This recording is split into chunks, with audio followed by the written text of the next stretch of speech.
저는 일은 평생 번 돈을 한 번도 제 손에 쥐어본 적이 없는 남자였습니다. 월급은 늘 그대로 건넸고 집안일은 믿고 맡겼어요. 그런데 은퇴가 가까워지자 집이 더 이상 내 자리가 아니더군요. 그 사람이 밖에 나가 있는 시간이 길어질수록 저는 더 조용해졌습니다. 이혼 도장을 찍던 날도 싸움은 없었어요. 그래서 더 끝난 줄 알았습니다. 그런데 고시원 방에서 걸려온 연락 한 통, 선생님 명의로 된 게 확인됩니다. 그 말을 듣는 순간 저는 숨을 못 쉬겠더군요. 오늘 끝까지 들으시면 선택이 왜 사람을 더 외롭게 만드는지 알게 되실 거예요. 그리고 어느 지역에서 보고 계신지 댓글 한 번씩 부탁드립니다. 여러분은 그 순간 어떤 선택을 했을지 궁금합니다. 본문에 앞서 구독과 좋아요는 저희에게 큰 힘이 됩니다. 저는 박진수, 올해 70입니다. 작은 중소기업 현장에서 30년 넘게 일했어요. 월급은 크지 않았습니다. 그래도 한 달도 밀린 적이 없었어요. 매달 25일이면 통장에 돈이 들어왔고 저는 그 돈을 통장째로 아내에게 맡겼습니다. 가정이라는 이름으로요. 아내는 늘 바빴습니다.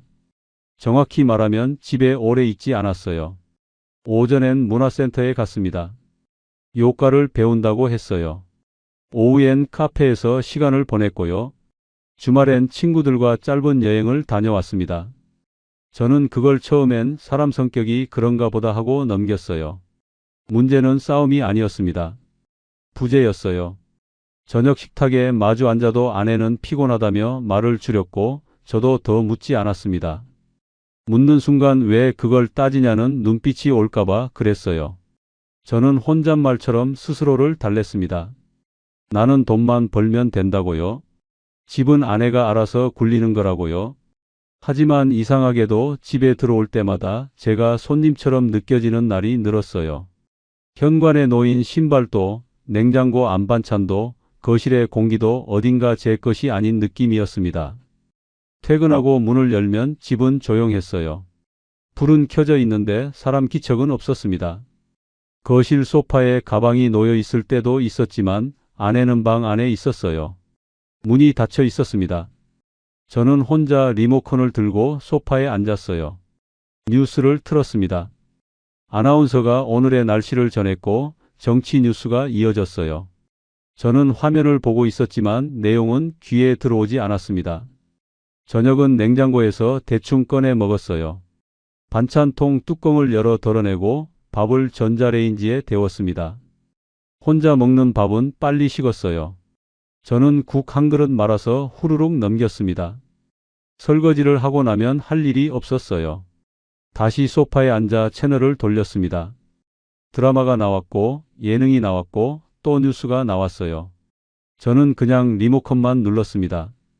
아내는 대개 밤 9시쯤 돌아왔습니다. 현관문이 열리는 소리가 들렸어요. 저는 고개를 돌렸습니다. 아내는 인사도 없이 가방을 내려놓고 방으로 들어갔어요. 문이 닫히는 소리가 났습니다. 저는 다시 TV를 봤습니다. 밤 11시가 되면 침대에 누웠어요. 아내는 이미 누워 있었습니다. 저는 조용히 이불을 덮고 천장을 봤어요. 옆에서 아내의 숨소리가 들렸지만 멀게만 느껴졌습니다. 어느 날은 아내가 며칠 전 찍은 사진을 보여줬습니다. 바다가 보이는 카페였어요. 테이블 위에 커피잔이 놓여 있고 창밖으로 파란 바다가 펼쳐져 있었습니다. 저는 억지로 웃으며 좋겠다고 말했어요. 그런데 속으로는 이런 생각이 들었습니다. 저 사람은 언제 저렇게 밝게 웃었던가 하고요. 집에서는 한 번도 본 적 없는 표정이었거든요. 회사에서는 그 무렵 은퇴 얘기가 나오기 시작했습니다. 정년이 코앞이었어요. 동료 몇 명이 먼저 떠났습니다. 송별의 자리에서 저는 맥주잔을 들고 있다가 문득 생각했어요. 나도 곧 저렇게 되겠구나 하고요. 송별하는 동료는 웃으며 말했습니다. 이제 푹 쉬겠다고요. 주변 사람들은 박수를 쳤어요. 저도 손뼉을 쳤지만 속으로는 불안했습니다. 쉰다는 게 정말 좋은 걸까 하는 생각이 들었거든요. 집에 돌아와서도 그 생각이 따라 붙었습니다. 퇴직하면 하루 종일 집에 있게 되는데 그럼 저는 뭘 하며 지낼까 하는 생각이요. 아내는 여전히 나갈 거고 저는 혼자 남겠죠. 그 조용함이 두려웠어요. 저는 가끔 상상해 봤습니다. 은퇴 후의 하루를요. 아침에 일어나면 아내는 이미 나갔을 거예요. 저는 혼자 밥을 먹고 TV를 켜고 낮잠을 자고 저녁까지 기다리는 거겠죠. 매일 그렇게 보내는 거예요. 어느 주말이었습니다. 아내가 또 여행을 다녀왔어요. 2박 3일이었습니다. 저는 그 사이 집에 혼자 남아 있었어요. 토요일 아침엔 라면을 끓여 먹었고 점심은 건너뛰었습니다. 저녁엔 치킨을 시켜 먹었어요.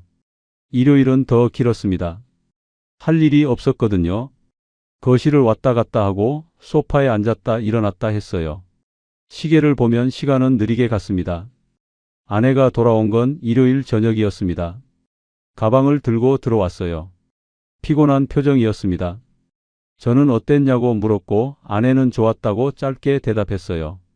그리고는 휴대폰을 꺼내 사진을 보여줬습니다. 전시회였어요. 그림이 걸린 벽 앞에서 찍은 사진이었습니다. 친구들과 함께 찍은 사진도 있었어요. 모두 웃고 있었습니다. 저는 고개를 끄덕이며 좋았겠다고 말했습니다. 그런데 속으로는 복잡했어요. 저 사람은 계속 저렇게 살 텐데 나는 이 집에서 뭘 하며 늙어가야 하나 하는 생각이 들었거든요. 저는 싸우고 싶지 않았습니다. 그래서 더 참았어요. 불편한 걸 말하지 않으려고 애썼습니다. 참다 보니 말하는 법을 잊었어요. 어느 순간부터는 묻는 게 무서워졌습니다. 대답이 두려웠거든요. 밤에는 이상하게 잠이 잘 안 왔습니다.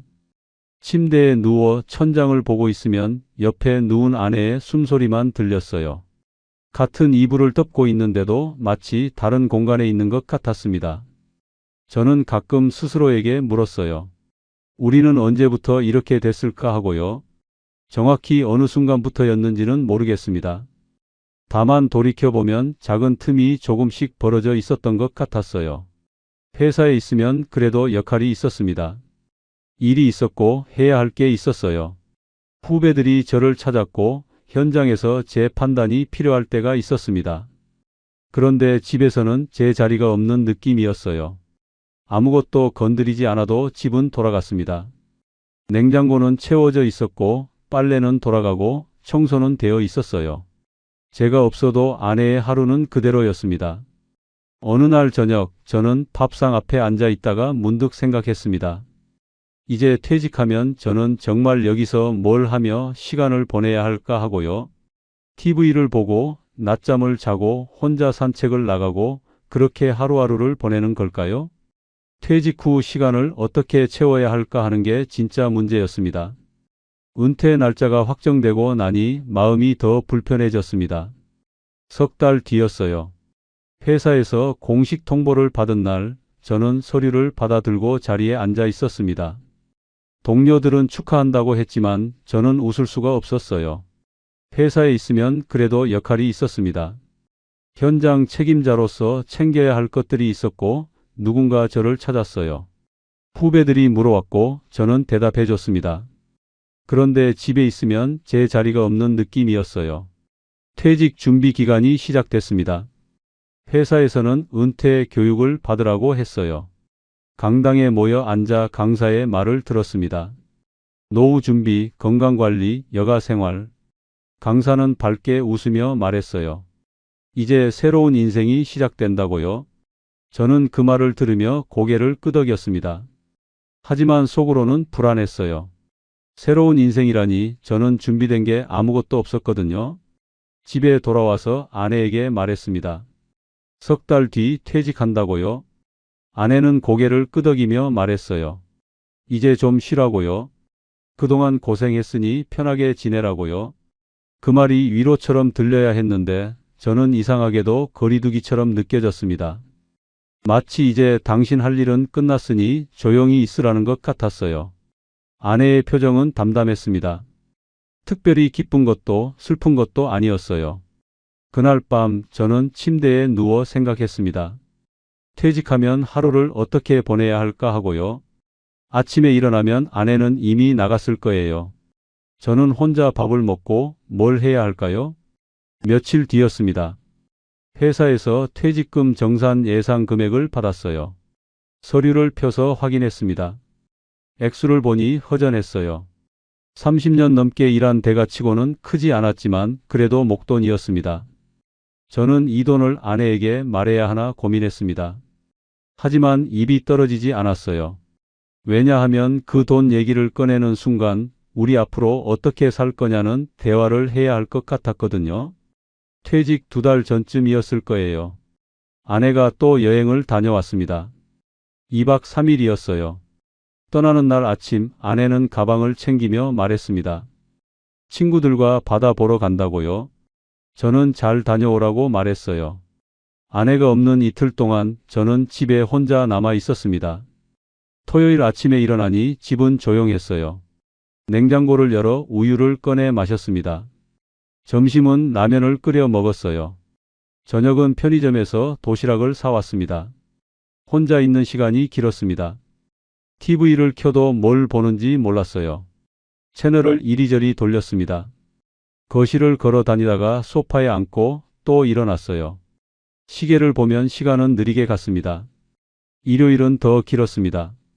저는 공원에 나가 벤치에 앉아 있었어요. 사람들이 지나갔습니다. 가족 단위로 산책하는 사람들, 강아지를 데리고 나온 사람들.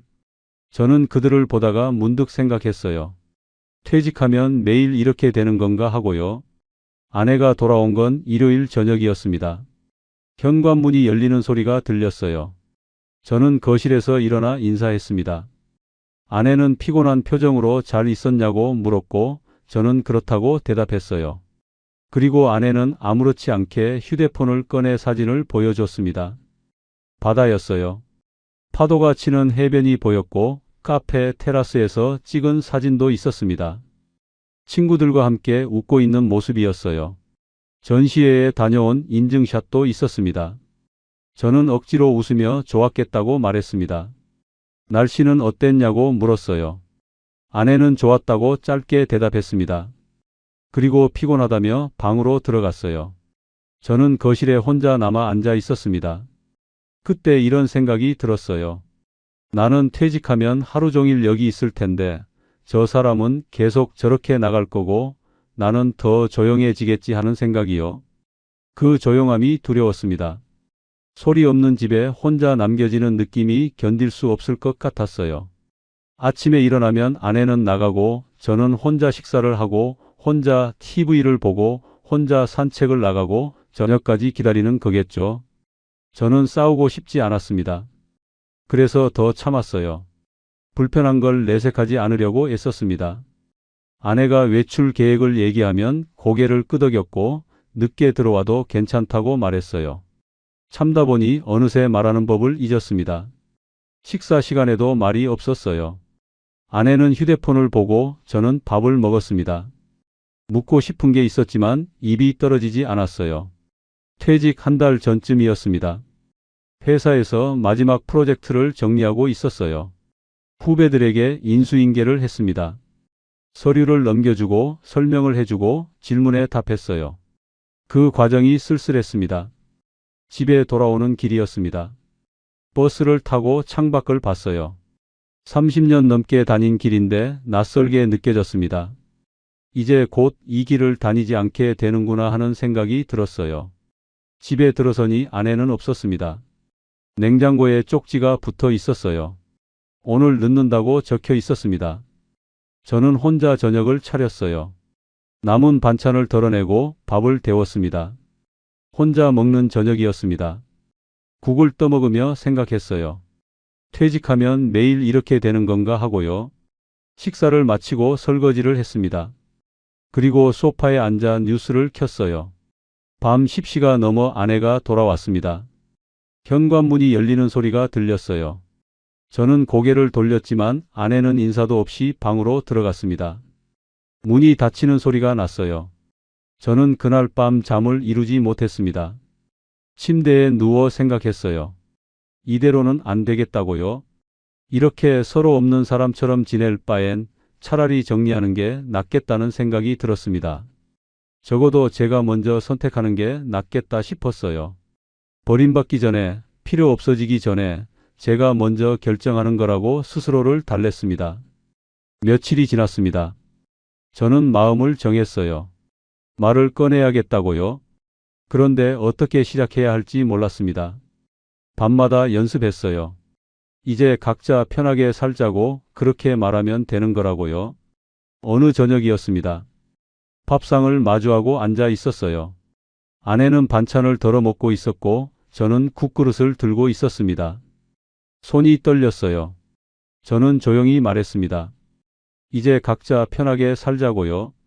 말을 꺼내는 순간 제 목소리가 떨렸어요. 그런데 끝까지 말했습니다. 아내는 놀라기보다 잠깐 숟가락을 멈추고 저를 봤습니다. 그리고 고개를 끄덕였어요. 반대하지 않았습니다. 왜냐고 묻지도 않았어요. 붙잡지도 않았습니다. 그 침묵의 동의가 저를 더 흔들었습니다. 뭐라도 말해주길 바랐는데 아무 말이 없었어요. 마치 이미 예상했다는 듯이 혹은 이미 마음속으로 정리를 끝냈다는 듯이 담담했습니다. 저는 그날 밤 잠을 이루지 못했어요. 침대에 누워 천장을 봤습니다. 제가 해방됐다고 믿고 싶었어요. 적어도 제가 먼저 선택했다고 스스로를 달랬습니다. 이혼 준비는 이상할 만큼 조용했습니다. 저는 그게 더 무서웠어요. 싸움이 있었으면 차라리 나았을 것 같았습니다. 소리라도 질렀으면, 뭐라도 던졌으면 그게 더 정상처럼 느껴졌을 거예요. 하지만 우리는 담담하게 날짜를 잡았습니다. 다음 날 아침 아내가 먼저 말했어요. 구청에 알아봐야 한다고요? 저는 고개를 끄덕였습니다. 아내는 휴대폰을 꺼내 검색했어요. 구청 전화번호를 찾아 통화했습니다. 스피커폰이 아니었지만 조용한 집이라 목소리가 새어 나왔어요. 직원이 가능한 날짜를 알려줬습니다. 아내는 달력을 펴놓고 메모를 했고 저는 그 모습을 보면서 이게 맞나 싶었습니다. 마치 병원 예약 잡듯이 진행됐거든요. 감정도 망설임도 되묻는 것도 없었어요.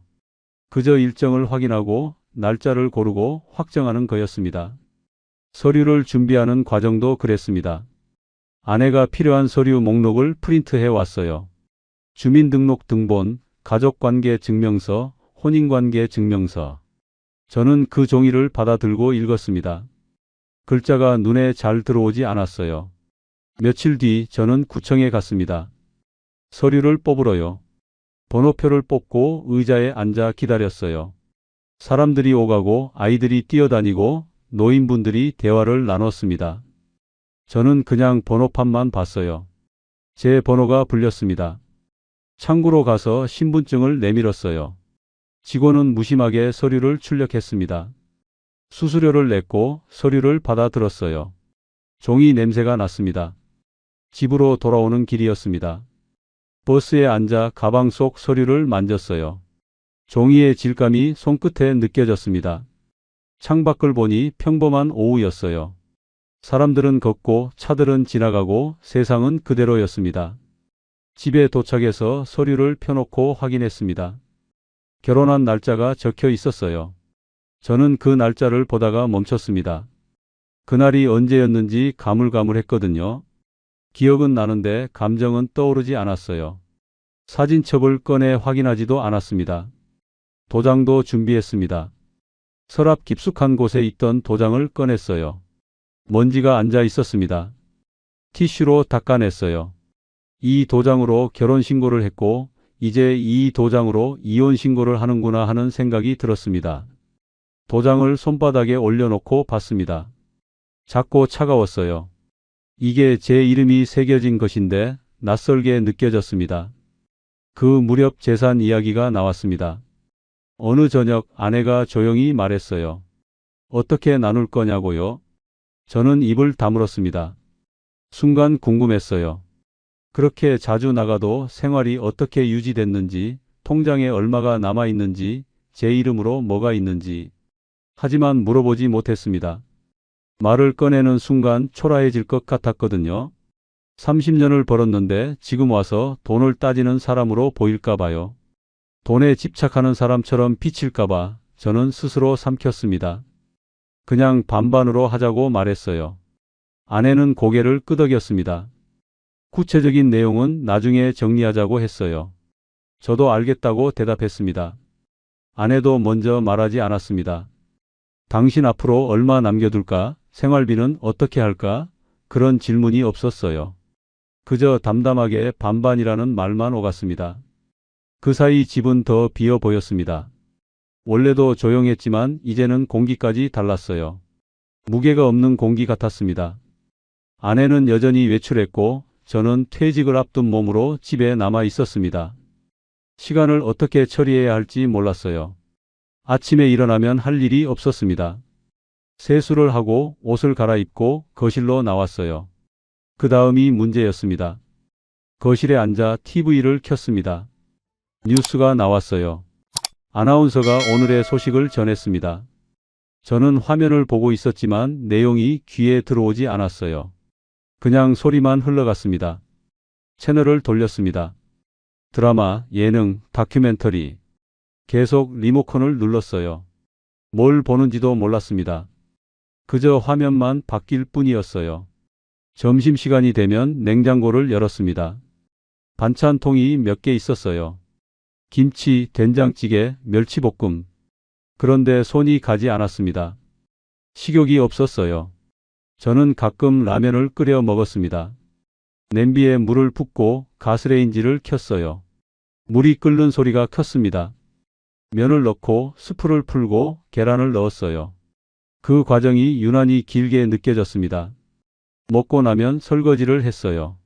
냄비를 씻고 그릇을 씻고 젓가락을 씻었습니다. 물기를 닦아 선반에 올려 놓았어요. 그리고 다시 소파에 앉았습니다. 시계를 봤습니다. 오후 2시였어요. 저녁까지는 아직 멀었습니다. 뭘 하며 시간을 보내야 할까요? 낮잠을 자려고 침대에 누웠지만 잠이 오지 않았어요. 천장을 보다가 일어났습니다. 거실로 나와 창문을 열었어요. 바람이 들어왔습니다.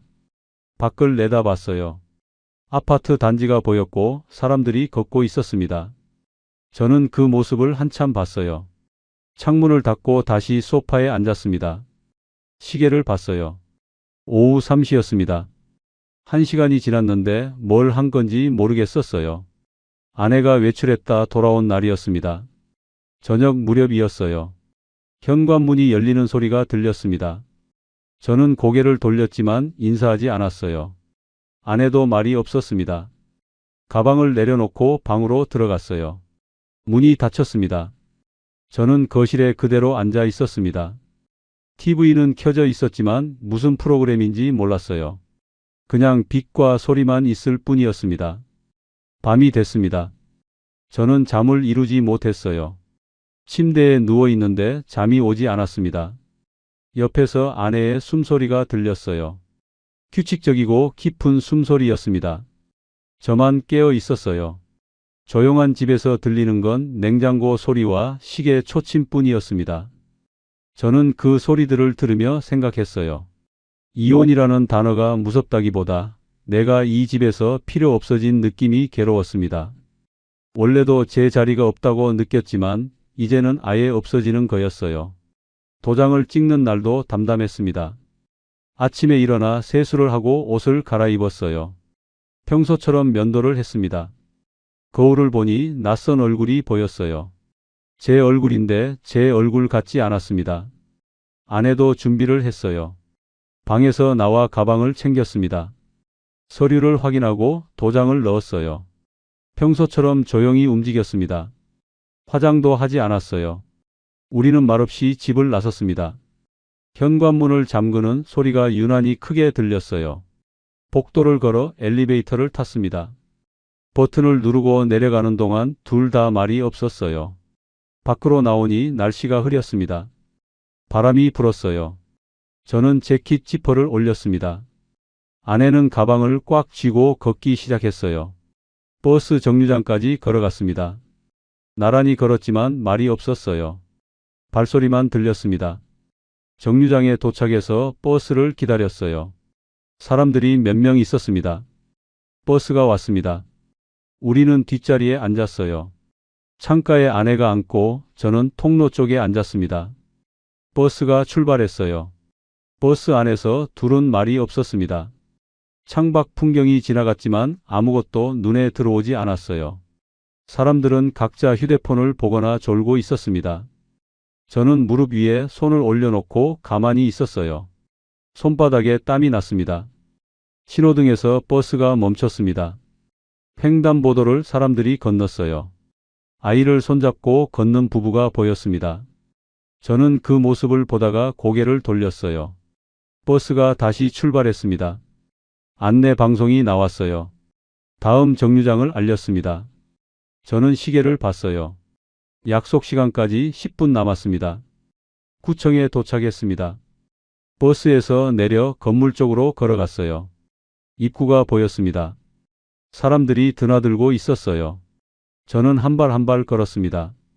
건물 안으로 들어가니 안내판이 있었습니다. 가족관계 등록관은 2층이었어요. 계단을 올라갔습니다. 다리가 무거웠어요. 한 계단 한 계단이 높게 느껴졌습니다. 2층에 도착해서 복도를 걸었습니다. 사무실 문이 보였어요. 들어가니 대기 의자가 있었습니다. 번호표를 뽑았어요. 의자에 앉아 기다렸습니다. 사람들이 있었습니다. 젊은 부부가 보였어요. 서류를 들고 웃으며 얘기하고 있었습니다. 결혼신고를 하러 온 것 같았어요. 저는 고개를 돌렸습니다. 번호가 불렸습니다. 저희 차례였어요. 창구 앞에 앉았습니다. 직원이 서류를 받아 확인했어요. 신분증을 제시하고 몇 가지 질문에 대답했습니다. 목소리가 떨렸지만 끝까지 말했어요. 직원은 서류를 넘기며 체크했습니다. 그리고 물었어요. 재산 분할은 어떻게 하실 거냐고요? 저는 잠깐 멈췄습니다. 목이 막혔어요. 그리고 반반이라고 말했습니다. 사실 반반이 정확히 뭔지도 몰랐어요. 통장이 몇 개 있는지, 그 안에 얼마가 있는지, 제 이름으로 뭐가 있는지 제대로 아는 게 없었거든요. 그냥 빨리 끝내고 싶었습니다. 직원은 고개를 끄덕이며 서류에 표시했습니다. 펜으로 체크하는 소리가 들렸어요. 그리고 도장을 찍으라고 했습니다. 저는 가방에서 도장을 꺼냈어요. 손이 떨렸습니다. 도장을 잡고 인주에 찍었어요. 빨간 인주가 묻었습니다. 서류 위에 도장을 내려놓았어요. 도장을 찍는 순간 이상하게도 아무 감정이 없었습니다. 슬프지도 후련하지도 않았어요. 그냥 멍했습니다. 손을 떼고 도장을 내려다봤어요. 제 이름이 찍혀 있었습니다. 옆에서 아내도 도장을 찍었습니다. 똑같은 동작이었어요. 도장을 꺼내고 인주에 찍고 서류에 찍었습니다. 두 개의 도장이 나란히 찍혔어요. 직원은 서류를 정리했습니다. 확인서를 출력해서 건넸어요. 저는 그걸 받아 들었습니다. 종이가 무거웠어요. 서류를 받아 나왔습니다. 복도를 걸어 나오는데 발걸음이 이상하게 느껴졌어요. 마치 땅이 흔들리는 것 같았습니다. 계단을 내려갔어요. 한 계단씩 조심스럽게 내려갔습니다. 건물 밖으로 나왔습니다. 햇빛이 눈부셨어요. 구름이 거친 것 같았습니다. 저는 눈을 가늘게 뜨고 걸었어요. 버스 정류장으로 다시 걸어갔습니다. 집으로 돌아오는 길이었습니다. 아내는 창밖만 봤고 저는 무릎 위 손을 꽉 쥐었어요. 손톱이 손바닥에 박히는 게 느껴졌습니다. 아프지 않았어요. 버스 안은 여전히 조용했습니다. 엔진 소리만 들렸어요. 저는 창밖을 보다가 문득 생각했습니다. 이제 정말 끝이구나 하고요. 집에 도착했습니다. 버스에서 내려 아파트까지 걸어갔어요. 엘리베이터를 타고 올라갔습니다. 문을 열고 들어갔어요. 집은 조용했습니다. 각자 방으로 들어갔어요. 저는 침대에 앉았습니다. 손에 들고 온 서류를 내려다봤어요. 이혼신고 확인서였습니다. 제 이름과 아내 이름이 나란히 적혀 있었어요. 며칠이 지났습니다. 저는 집을 나갈 준비를 했어요. 고시원을 알아봤고 가장 가까운 곳으로 정했습니다. 전화로 상담했어요. 방 한 칸에 보증금은 없고 월세만 내면 됐습니다. 짐을 챙기는 날이었습니다. 가방 하나에 옷 몇 벌을 넣었어요. 세면도구, 수건, 속옷, 양말. 많지 않았습니다. 책상 서랍을 열어 필요한 서류들을 챙겼어요. 통장, 신분증, 이혼 확인서. 옷장을 열어 옷을 꺼냈습니다. 걸려있던 재킷, 바지 몇 벌. 접어서 가방에 넣었어요. 가방이 금방 찼습니다. 아내는 거실에 있었습니다. TV를 보고 있었어요. 저는 인사를 해야 할지 말아야 할지 몰랐습니다. 입이 떨어지지 않았어요. 결국 그냥 가방을 들고 나왔습니다. 현관문을 닫는데 손이 떨렸어요.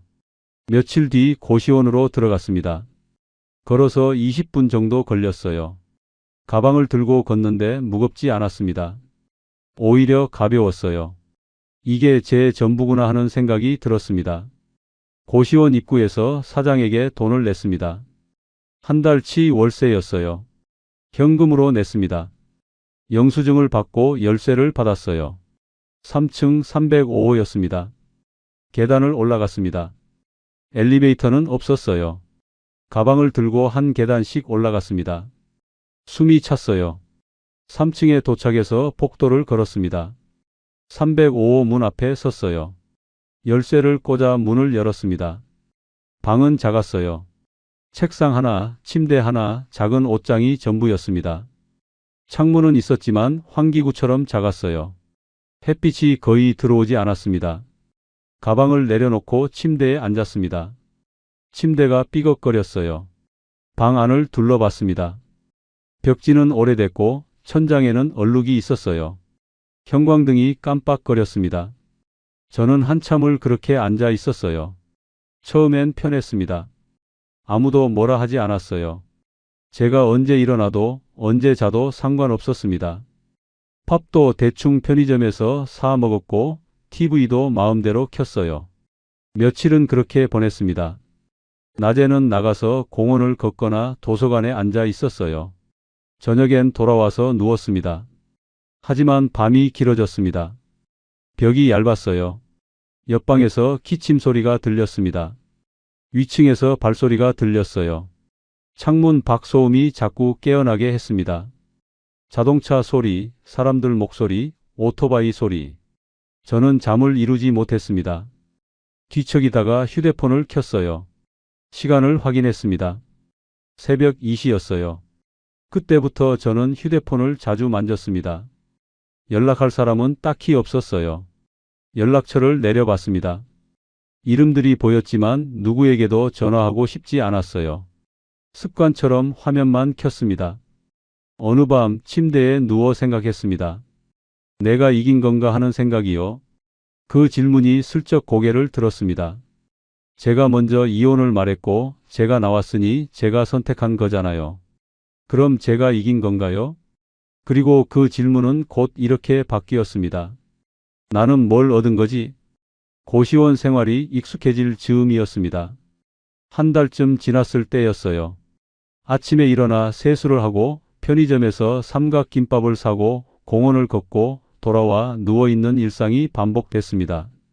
어느 날 오후 연락 한 통이 왔어요. 모르는 번호였습니다. 처음엔 받지 않으려다가 혹시나 싶어 받았어요. 목소리가 들렸습니다. 은행 직원이라고 했어요. 그리고 이렇게 말했습니다. 선생님 명의로 확인되는 게 있습니다. 저는 처음엔 사기 문자 같다고 생각했습니다. 요즘 그런 전화가 많다는 얘기를 들었거든요. 끊으려다가 직원이 제 주소를 정확히 말했어요. 생년월일도 맞았습니다. 몸이 굳었어요. 직원은 계속 말했습니다. 제 이름으로 된 계좌가 있고 거기에 돈이 꾸준히 입금됐다고요. 만기가 다가오는 적금도 있다고 했습니다. 저는 멍하니 들었어요. 전화를 끊고 나서 생각해 봤습니다. 제 이름으로 된 적금이요? 저는 그런 걸 가입한 기억이 없었어요. 월급을 받으면 통장째로 아내에게 맡겼는데 제 이름으로 뭔가 있다니. 다음 날 은행에 갔습니다. 신분증을 들고 창구에 앉았어요. 직원이 확인해 줬습니다. 화면을 보여줬어요. 제 이름으로 된 적금이 3개 있었습니다. 매달 일정 금액이 들어갔어요. 5년째, 7년째, 10년째. 꾸준히 불어난 금액들이었습니다. 계좌도 하나 있었어요. 거기에도 돈이 들어 있었습니다. 저는 화면을 보면서 숨이 막혔습니다. 이게 뭐죠? 하고 물었어요. 직원은 설명했습니다. 제 월급 통장에서 자동이체로 빠져나간 거라고요. 매달 정해진 날짜예요. 그 돈은 제가 직접 넣은 기억이 없었습니다. 제가 한 게 아니었어요. 그럼 누가 한 거죠? 답은 하나였습니다. 아내였어요. 저는 은행 의자에 앉아 한참을 멍하니 있었습니다. 사람들이 오가고 번호가 불리고 창구에서 업무가 진행됐어요. 저는 그냥 앉아 있었습니다. 분노보다 먼저 멍해졌습니다. 화가 나야 할 것 같은데 화가 나지 않았어요. 그냥 이해가 안 됐습니다. 내가 몰랐던 내 돈이요. 내가 몰랐던 내 노후요. 제 이름으로 쌓인 건데 저는 그게 있는 줄도 몰랐습니다. 집으로 돌아오는 길이었습니다. 아니, 고시원으로요. 이제 집이 아니었으니까요. 버스를 타고 창밖을 봤어요. 생각이 복잡했습니다. 왜 아내는 말하지 않았을까요? 이혼할 때도 재산분할 얘기가 나왔는데 왜 이 적금에 대해선 한마디도 없었을까요? 숨긴 걸까요? 고시원에 도착해서 방에 들어갔습니다. 침대에 앉아 생각했어요. 손에는 은행에서 받아온 서류가 있었습니다. 계좌 내역서였어요. 숫자들을 보면서 계산해 봤습니다. 이 돈이면 당분간은 살 수 있었어요. 고시원비를 내고 밥을 사 먹고 버스를 타고 최소한의 생활은 가능한 금액이었습니다. 그런데 이상했어요. 고마운 건지 서운한 건지 화가 나는 건지 알 수 없었습니다. 감정이 뒤섞여 있었어요. 며칠이 지났습니다. 저는 계속 생각했어요. 밤에 잠이 안 와서 천장을 보면서 생각했습니다. 아내는 왜 이렇게 한 걸까요? 그러다 문득 다른 생각이 들었습니다. 혹시 아내한테도 뭔가 있었던 걸까요? 아내는 어떻게 그렇게 자유롭게 외출하고 여행을 다닐 수 있었던 걸까요? 궁금했지만 물어볼 수가 없었습니다. 이미 끝난 사이였으니까요. 연락할 이유도 없었어요. 그런데 우연히 듣게 됐습니다. 며칠 뒤 동네 마트에서였어요. 계산을 하고 나오는데 아는 얼굴이 보였습니다. 같은 아파트 단지에 사는 분이었어요. 그분이 저를 알아봤습니다. 인사를 했어요. 그리고 물었습니다. 요즘 어떻게 지내시냐고요? 저는 그냥 그렇다고 대답했어요. 그분이 말했습니다. 사모님은 잘 지내시냐고요? 저는 멈칫했습니다. 뭐라고 대답해야 할지 몰랐어요. 그분은 계속 말했습니다. 사모님 부모님이 일찍 돌아가셨지만 유산을 많이 남기셨다더라. 그래서 사모님이 여유롭게 사신다더라. 그런 얘기였어요. 저는 고개를 끄덕이며 들었습니다. 그리고 적당히 인사하고 나왔어요. 다리에 힘이 빠졌습니다. 고시원으로 돌아오는 길이었습니다.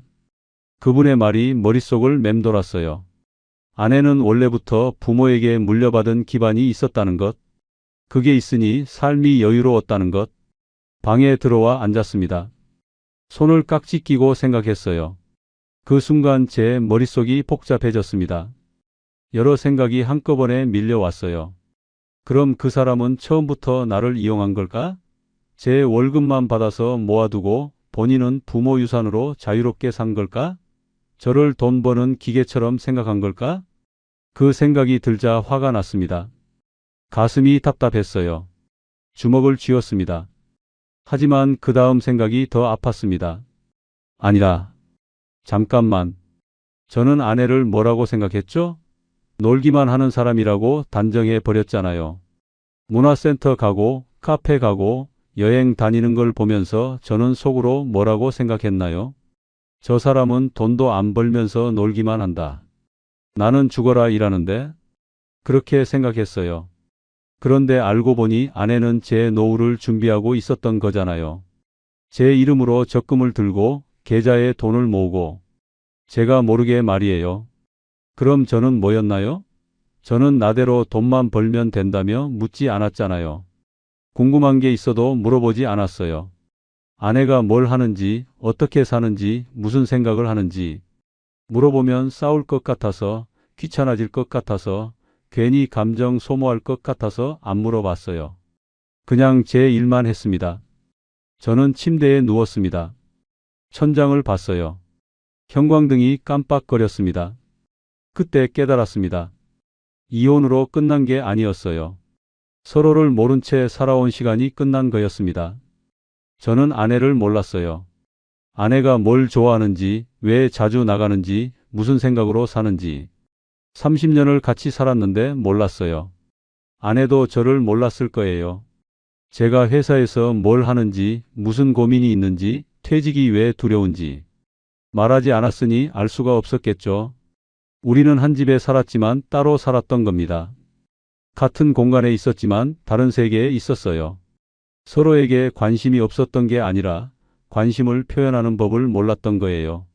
아니, 어쩌면 두려워서 표현하지 않았던 건지도 몰랐습니다. 저는 눈을 감았습니다. 눈물이 나올 것 같았지만 나오지 않았어요. 그냥 텅 빈 느낌이었습니다. 밤이 깊어갔습니다. 옆방에서 기침 소리가 들렸고 복도에서 발소리가 들렸어요. 저는 그 소리들을 들으며 생각했습니다. 이제 어떻게 해야 할까요? 며칠을 고민했습니다. 고시원 방에 누워 천장을 보면서 생각했어요. 아내를 만나야 할까 말아야 할까? 만난다면 뭐라고 말해야 할까? 화를 내야 할까 따져야 할까? 하지만 그게 아니었습니다. 저는 따지고 싶지 않았어요.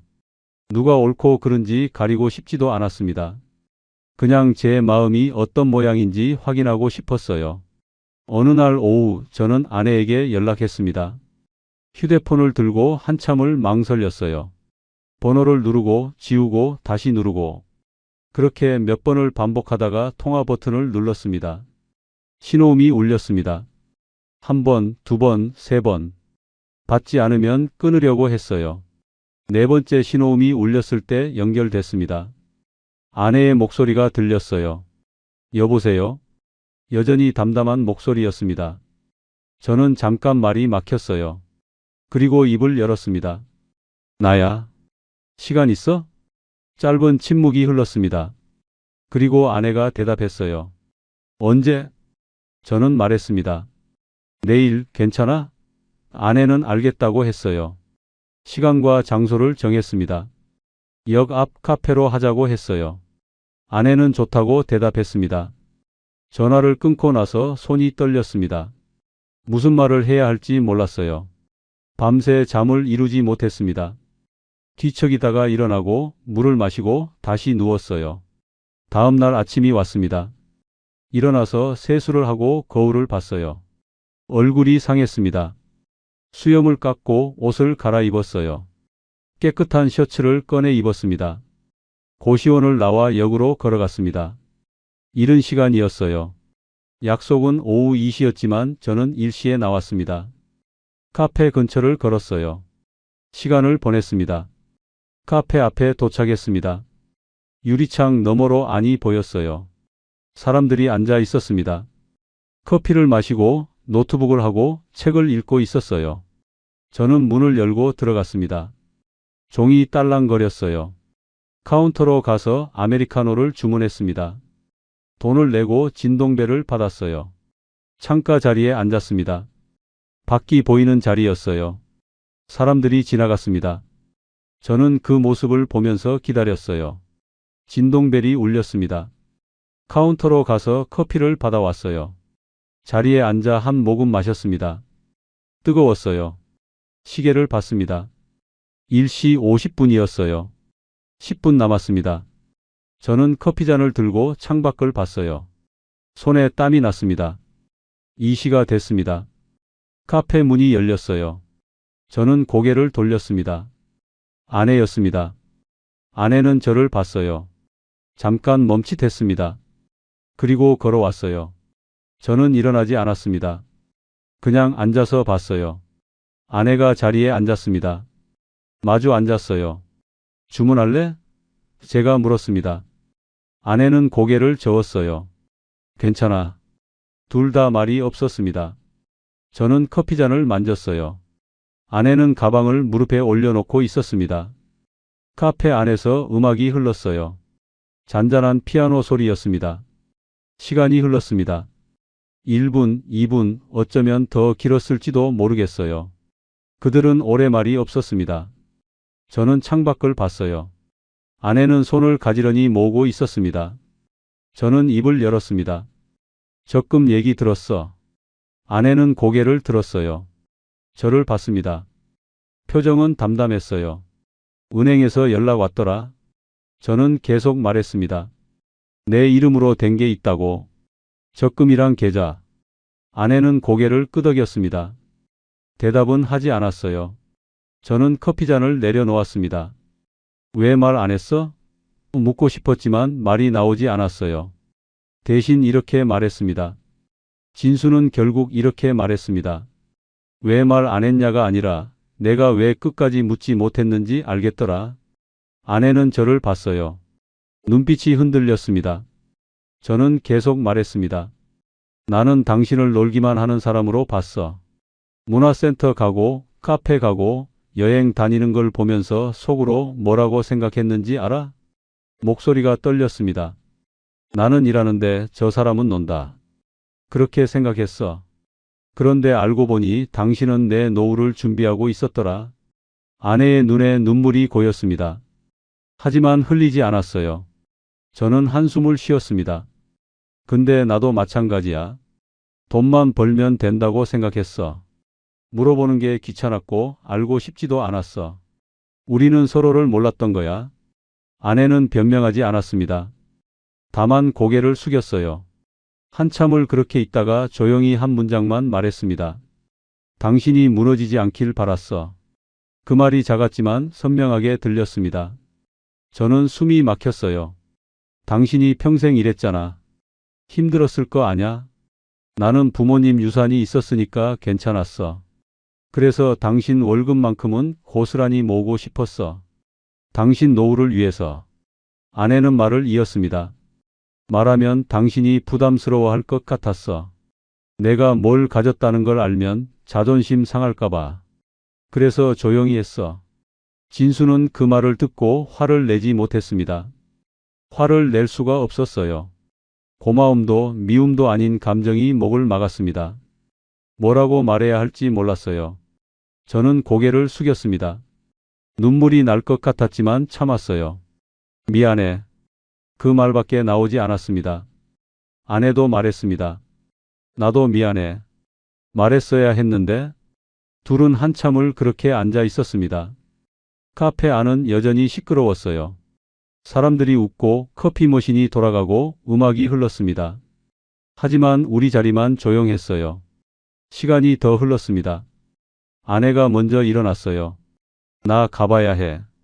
저는 고개를 끄덕였습니다. 그래. 아내는 가방을 들었습니다. 그리고 한 번 더 저를 봤어요. 잘 지내? 저는 대답했습니다. 너도. 아내가 카페를 나갔습니다. 문이 닫혔어요. 저는 창밖으로 아내가 걸어가는 모습을 봤습니다. 뒷모습이 작아 보였어요. 둘은 다시 시작하지 못했습니다. 돌이킬 수 없었어요. 이미 끝이 났으니까요. 하지만 마지막이 응징이 아니라 정리가 됐습니다. 서로를 원망하는 게 아니라 이해하는 거였어요. 저는 자리에 조금 더 앉아 있었습니다. 커피는 식었어요. 한 모금 마셨습니다. 쓴맛이 났어요. 카페를 나왔습니다. 버스 정류장으로 걸어갔어요. 버스를 타고 고시원으로 돌아가는 길이었습니다. 버스 안에서 창밖을 봤습니다.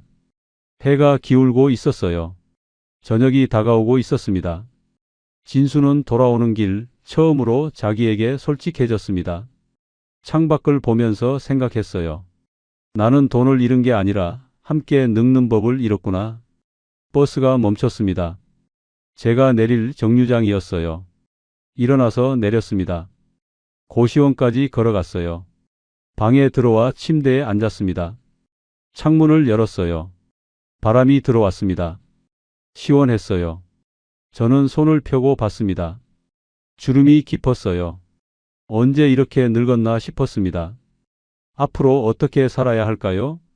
저는 아직 모르겠습니다. 하지만 한 가지는 알았어요. 이제는 혼자라는 것.